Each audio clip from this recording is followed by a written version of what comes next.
From Wall Street to Main Street to help small business owners have the same capital as corporate America and give them the same resources as a larger company. We cover business funding, business credit, scaling, business consulting, and much more. Check out the website at shieldadvisorygroup.com. Welcome to the show, The Liquid Lunch Project.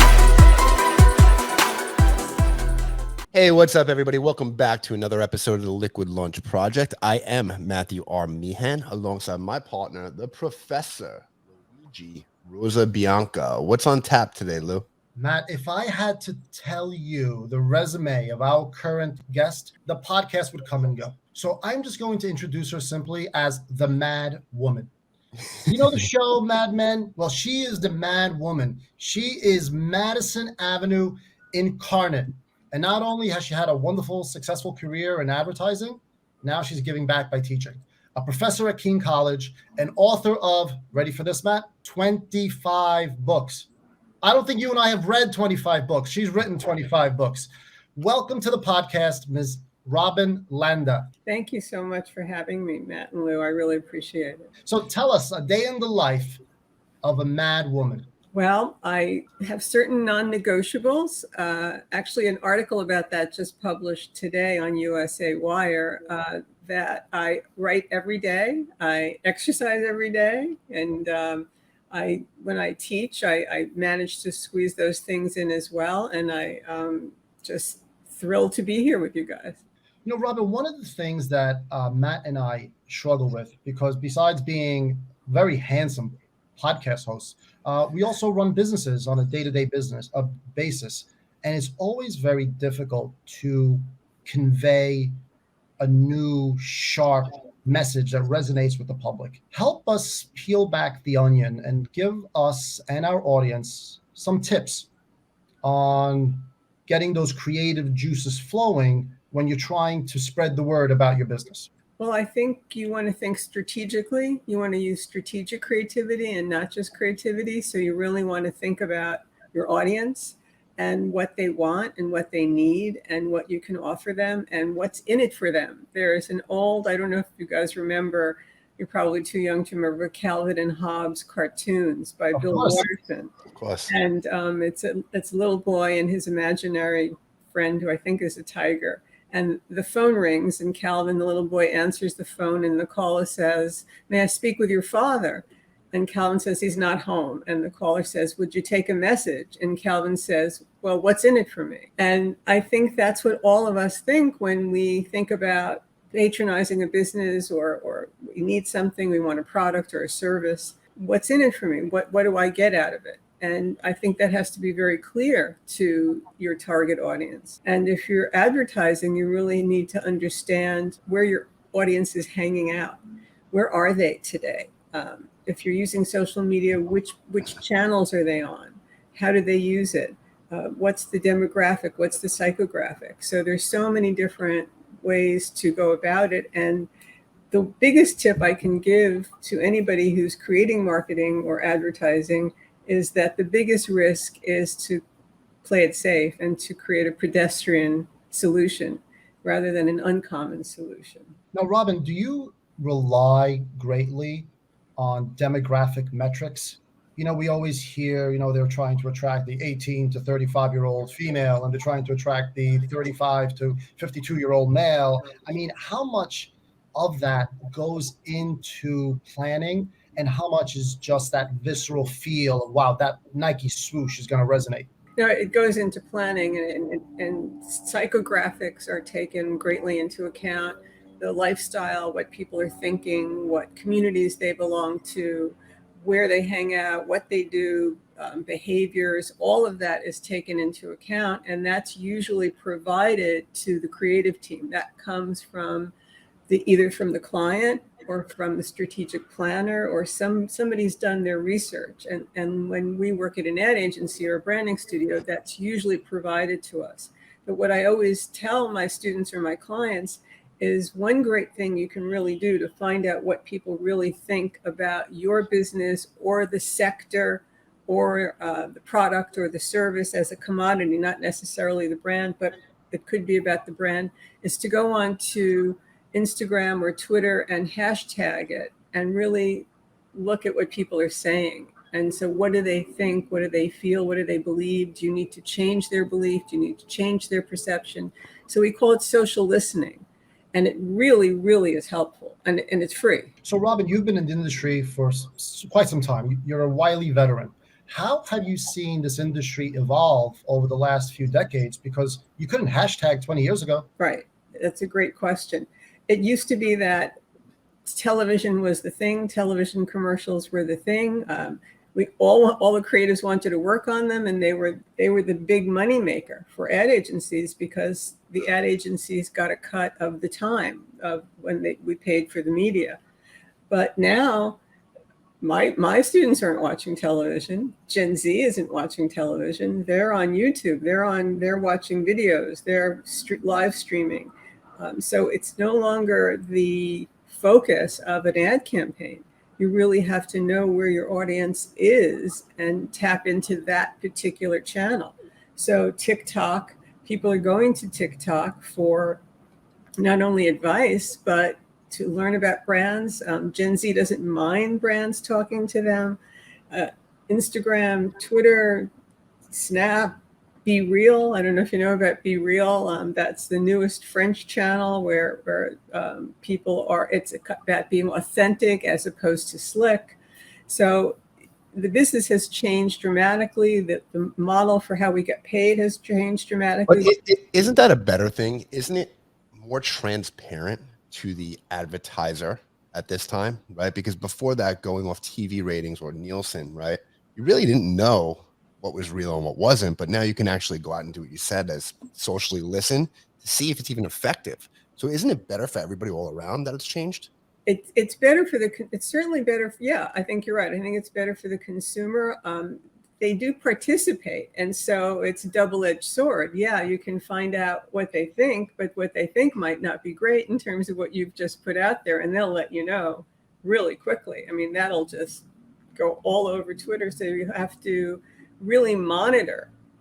You have to have people monitoring all the social media to react very quickly to what transpires. But you're right, it's more participatory. It's not a one-way street anymore. It's two-way. You want to create conversations.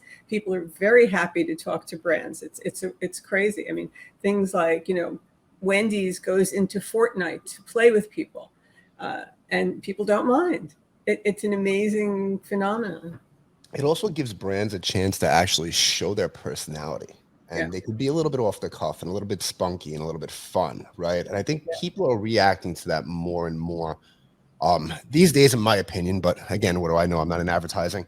But I think society's loosened up more and more in general over the last 10 to 15 years. We're not going to work in three-piece suits anymore, A lot of people are doing Zoom meetings in shorts and a T-shirt, right? Yeah, so I think that has to come through to brands that need to adapt and change as well, right, with the times.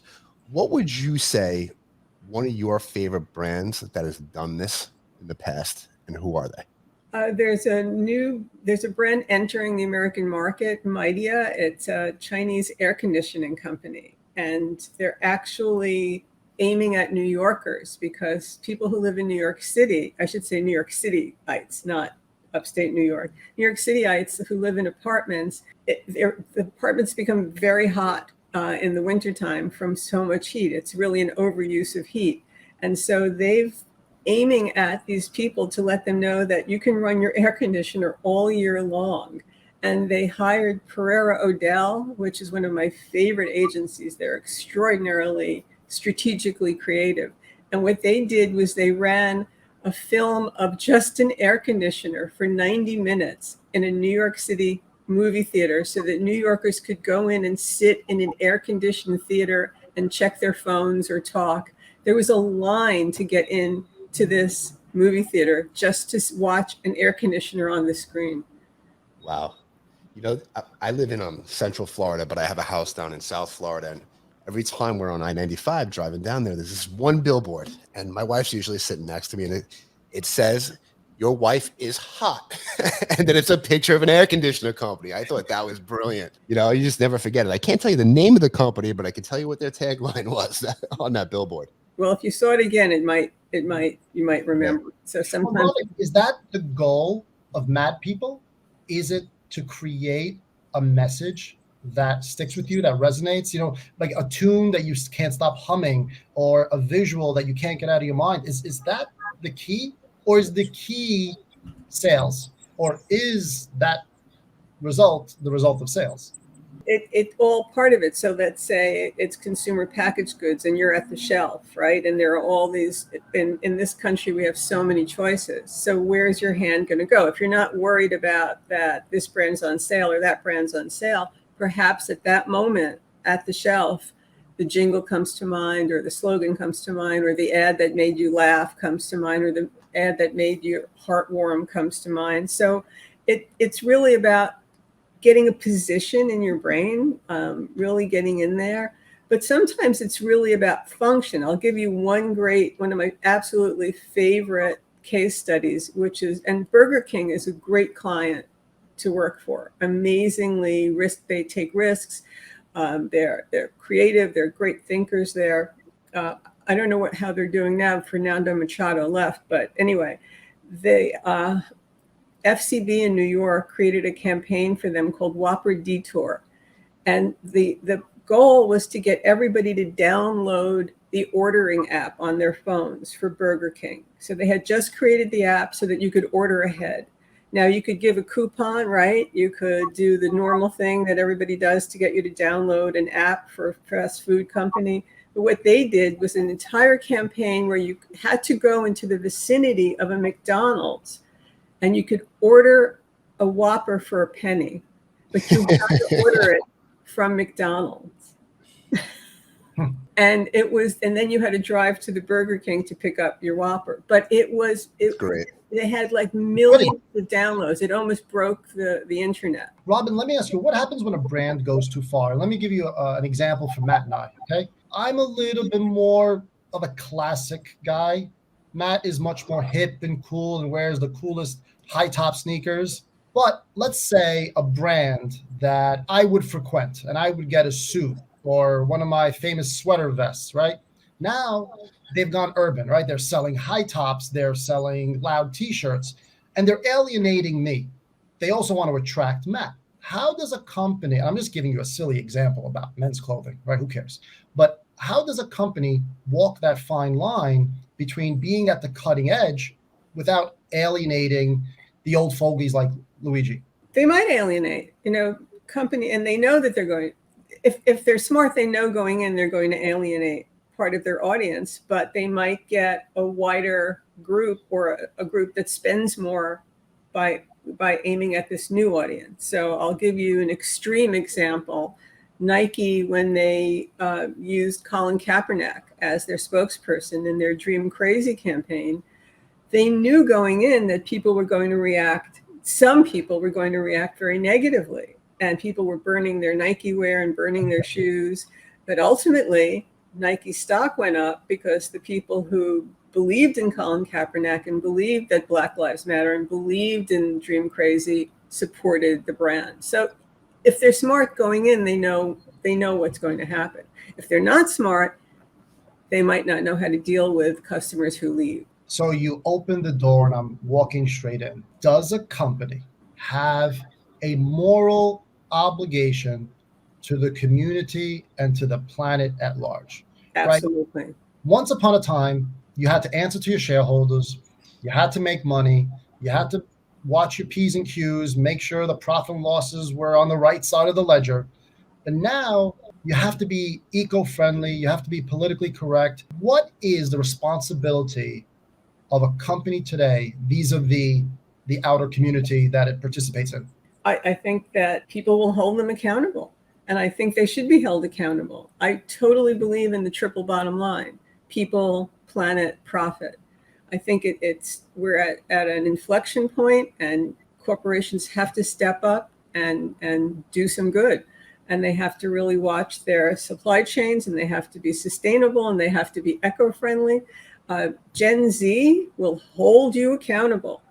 they want you to walk the talk. If you do an ad for the LGBTQIA plus community, you better be supporting that community with funds or with some kind of support.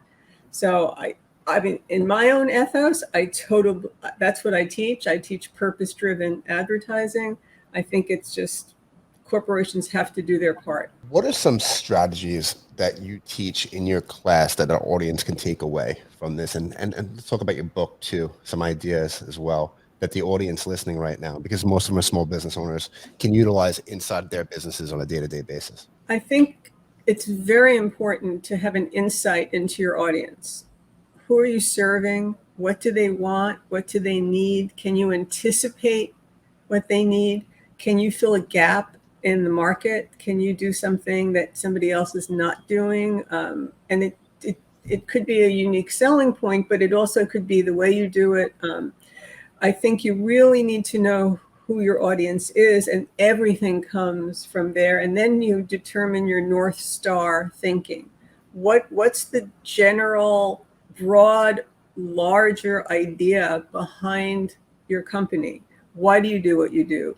How do you do what you do? What do you do? All of that together. And it really becomes your North Star, and everything should go off of that North Star. Those are your values, that's your mission. So you need to understand your mission statement. When I've consulted with clients and I'll sit down and I say, what does your brand stand for? Sometimes they don't know, right? So you really need to know, what's your brand about? What does it stand for? And if you can write a succinct statement, a mission statement or a value statement, or as Simon Sinek says, your why, understand your why, that's very helpful. And then when you're doing your marketing or you're doing your advertising, if you make your advertising and marketing pedestrian, if it's ordinary and it looks like everybody else's, no one's going to notice. The biggest risk is to do something ordinary. Professor Landa, you've just launched your new book. It's called The New Art of Ideas. What is the new art? The New Art of Ideas is a new system of idea generation, and it's one of the first since the mid-20th century when Alex Osborne introduced brainstorming, and there's another system as well. Is comprised of 3 G's: goal, gap, and gain. So your goal is what you want to achieve. The gap is, I'm going to put on my glasses so I can think better about the gap. The gap could be an underserved audience, an unconsidered group of people. It could be a product that doesn't exist, a system that doesn't exist, a misunderstanding about how something works, a missing piece in the research, a missing piece in the discipline, a new class of drugs. It can address a sustainable method, a toxic-free method. So it's something that's missing. And then the gain is a benefit. What's in it for people? What's in it for individuals, society, business, creatures, or the planet? And when you get those 3 together, you have what I consider a worthwhile idea. Because if you're not benefiting people and you're not really filling a gap, I don't see the point. So from this day forward, everyone in the advertising space is going to be using your formula, the 3 G's. A lot of people use it because I taught a lot of people. But what did we use from mid-20th century, the mecca of American branding and advertising, right? So what did we use for the last 7 to 8 decades?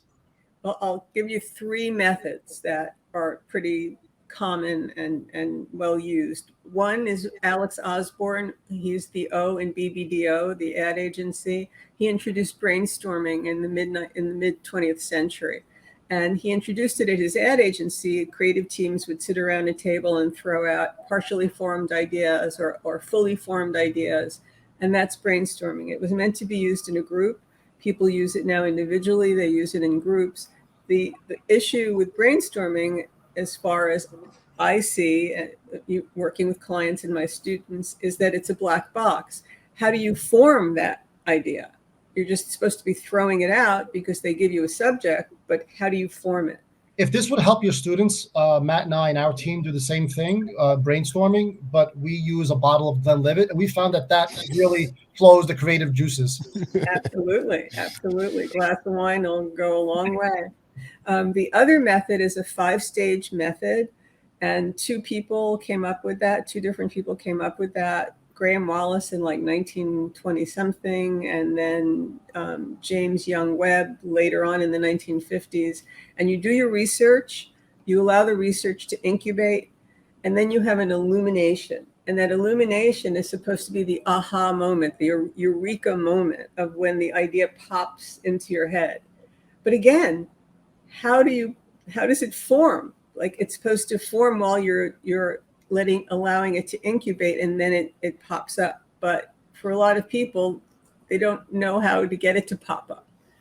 And then the other method actually really works very well, and a lot of great people use it.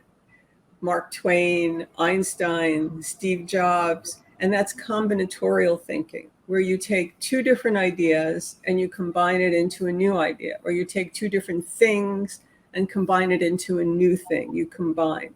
And that works really well. I teach that too, but it's only one way. And if that's the only method that you're using, then you're limiting the possibilities. So when we go to a classic advertising firm on Madison Avenue, what methodology is the most prevalent today? Now, this is pre-launch of your book, because obviously from this day forth, from the launch of this podcast on, everyone's using the 3Gs. I love it. Thank you. Yeah. We are changing.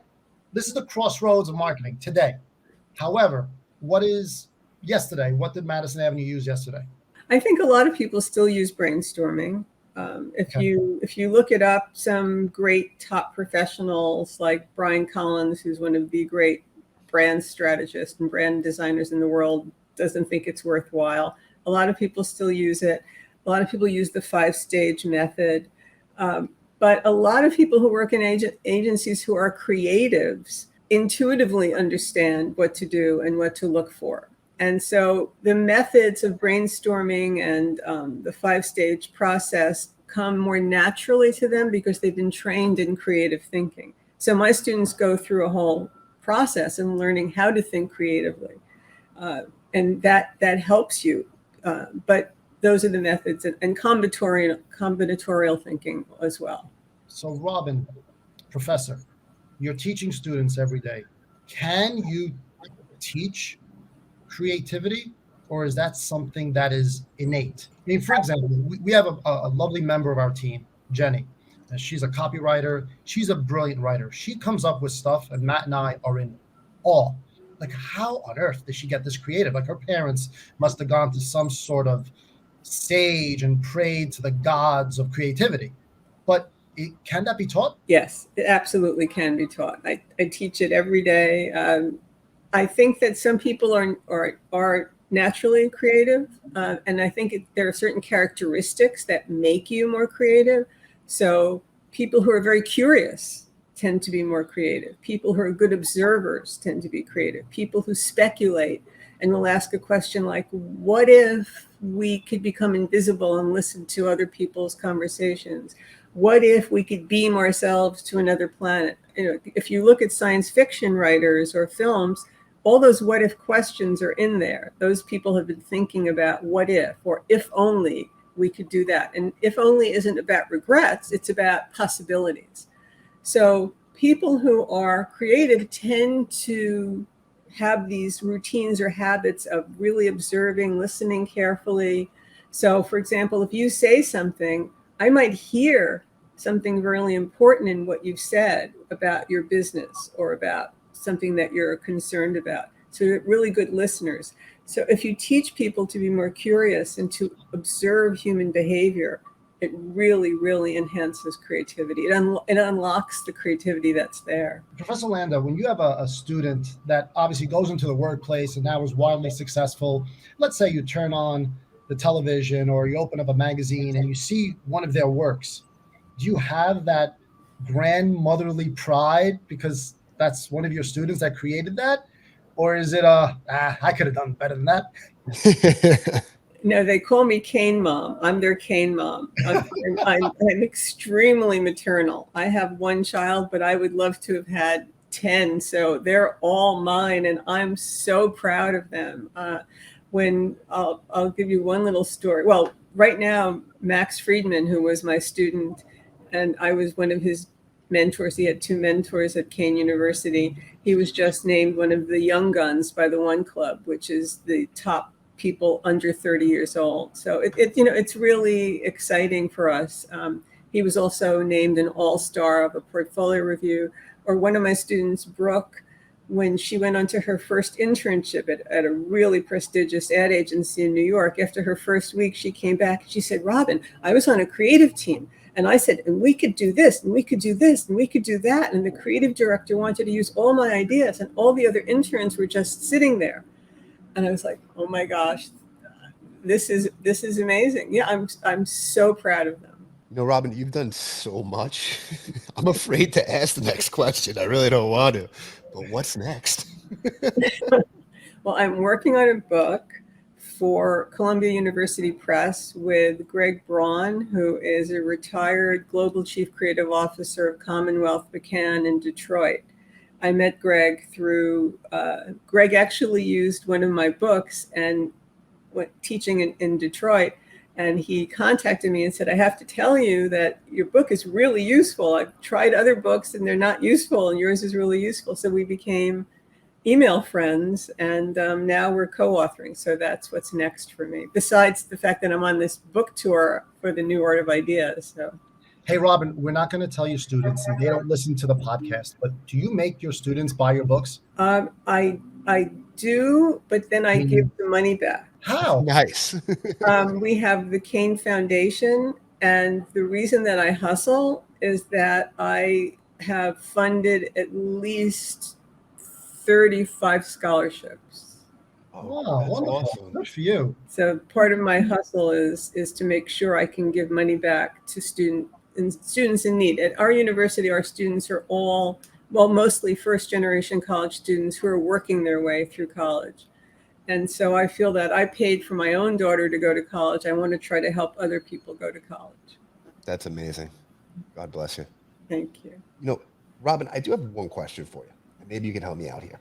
So what's the difference between an author that sits down and writes a book and somebody that defines himself as a copywriter? Well, copywriter is usually somebody who works in advertising or marketing or branding and writes on behalf of a brand or a company. And an author is somebody, it could be a nonfiction author or a fiction author, somebody who writes short stories or novels or nonfiction books. So they can be both.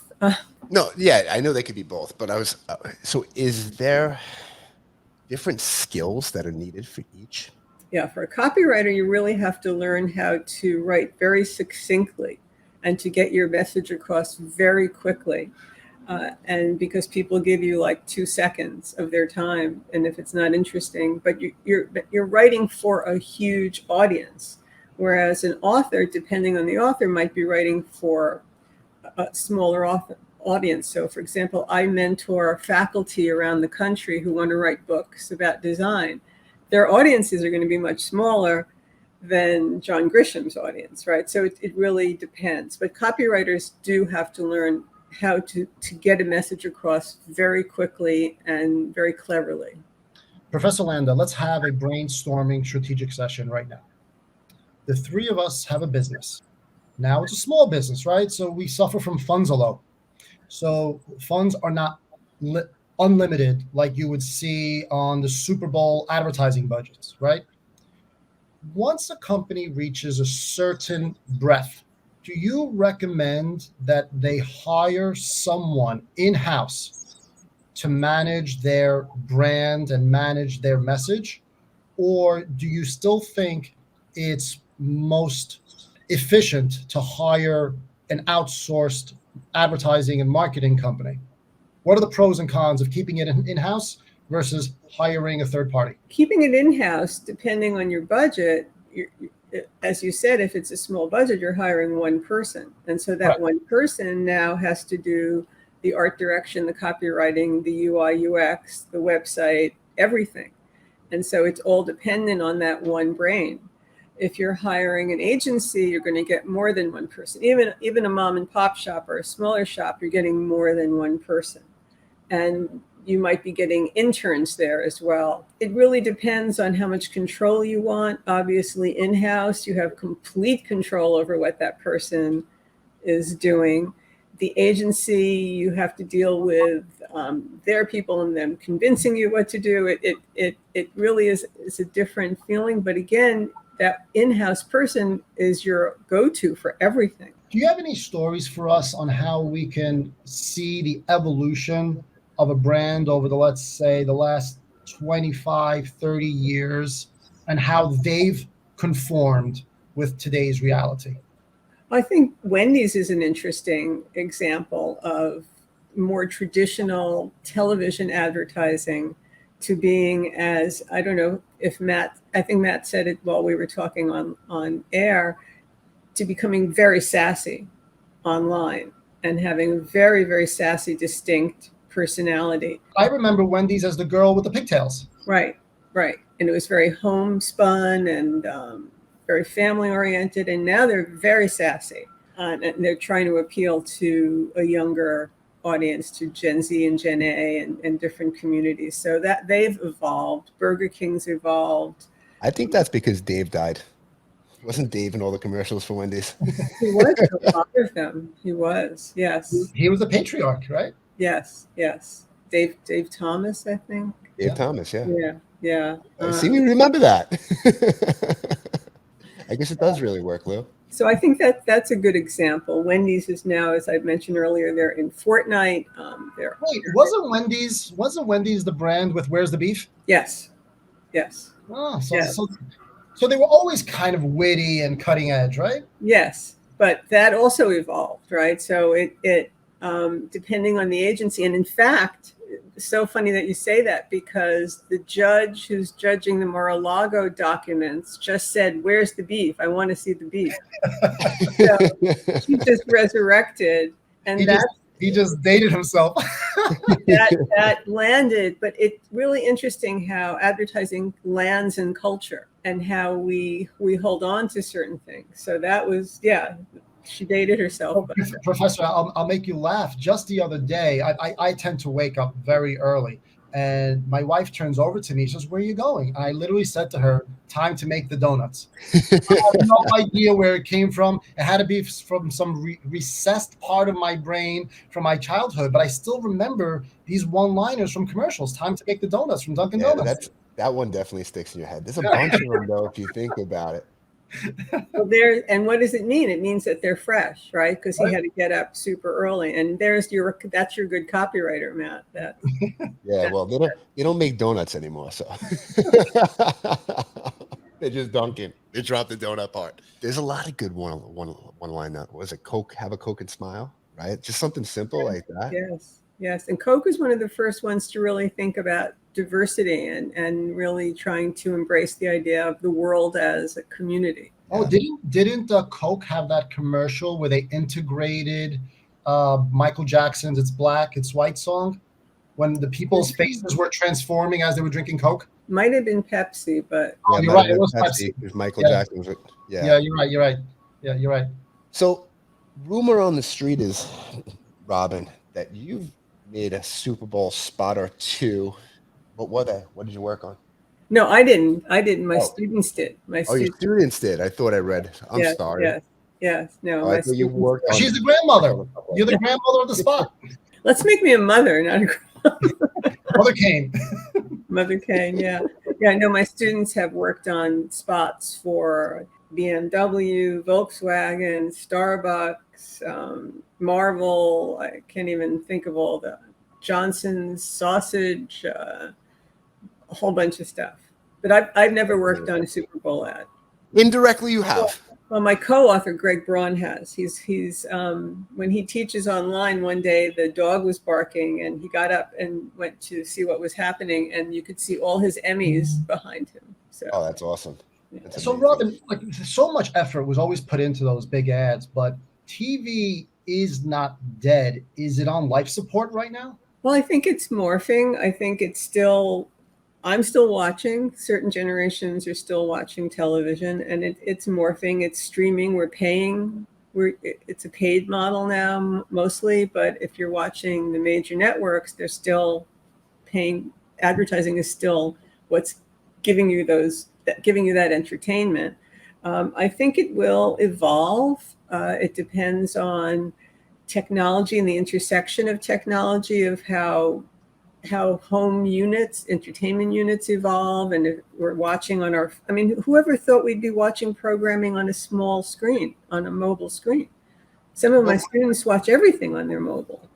If you see what Netflix is coming out with a subscription, I think that's going to have commercials in it now. Right. So if you want to lower your budget, right? If you're on a tighter budget, the advertising, that's what people don't ever realize, is the advertising is giving you the entertainment. They're paying for the entertainment. If you go back to early days of television, sponsorship, Maxwell House, mobile, they were paying for the entire program. Texaco Theater. What's your opinion on product placement? I was watching this series recently, White Lotus, right? And coincidentally, the hotels in which White Lotus takes place are now booked for the next 18 months, fully booked, just because of these, well, not placements, but the hotel is the scenery where these series are shot. And sometimes E.T. in the 80s was drinking a bottle of Coke, right? And is product placement really worthwhile? Well, I'll tell you this. I looked into that hotel. And you know what the crazy part is? It's in Italy. It's Sicily. in Sicily. Yeah, but on the show, it makes it look like it's in Tahiti somewhere, right? Well, the first one was in Hawaii. Different. So the first series, the first season, that's in Hawaii. The second season is in Taormina in Sicily. Oh, okay. I didn't see the second season yet. Yeah. That's where my confusion went in. Yeah, second one is in Sicily. I actually love the music in the second one. I'm a fan of Italy. I think product placement works. In Back to the Future, remember that original movie when Michael J. Fox is walking up the stairs and you just see his feet and he's wearing Nikes? Well, no, but you're so right. I think DeLorean sold 7 cars in the history of the company, but we still know DeLorean from Back to the Future. Right. No, I mean, product placement, whether you see an Apple computer or you see a Dell computer or you see, I forget, I don't really watch those shows, but the judges on the Voice shows where they have a Coke can in front of them. Look, it influences people. Tom Cruise single-handedly resuscitated Ray-Ban with his last movie. And in arenas, you see, like tennis matches or arenas, you see all the advertising. So, it's constantly at you. It's at your brain, and it's going to help. So, Robin, when does the book get released so the audience can know, and where can they get it from, and how can they find you or get in touch with you if they have any advertising consulting needs? And how can me and Matt audit one of your courses? Because we are intrigued. Come on down. Well, I'm a hop, skip, and a jump. Well, you're in Florida, Matt, but from New York. Very close. So. Man, I don't have that problem because I look 18-ish. You may have to shave, okay, buddy? We'll fit right in. My books are sold at all major booksellers, and you can go to my website to get downloads, really interesting, useful stuff from all of my books. People can link in with me. I'm on every social media platform except for Be Real. I'm on TikTok and Facebook and LinkedIn and Instagram and Twitter, all over the place. So. Robin, thank you so much for your time. We want to be respectful of it. Before I let you run, though, I do have one question for you. What's your favorite advertising jingle of all time? Oh, my goodness. Guess it might be the Coke one of the on the mountaintop. Now I'm blanking on the jingle. All right, you're going to have to come back and next time and let us know. Everybody, that's a wrap of the Liquid Lunch Project. We'll catch you on the next episode. Thank you for listening to the show. And make sure you subscribe, leave a review, and share it with a friend. We'll see you on the next episode of the Liquid Lunch Project.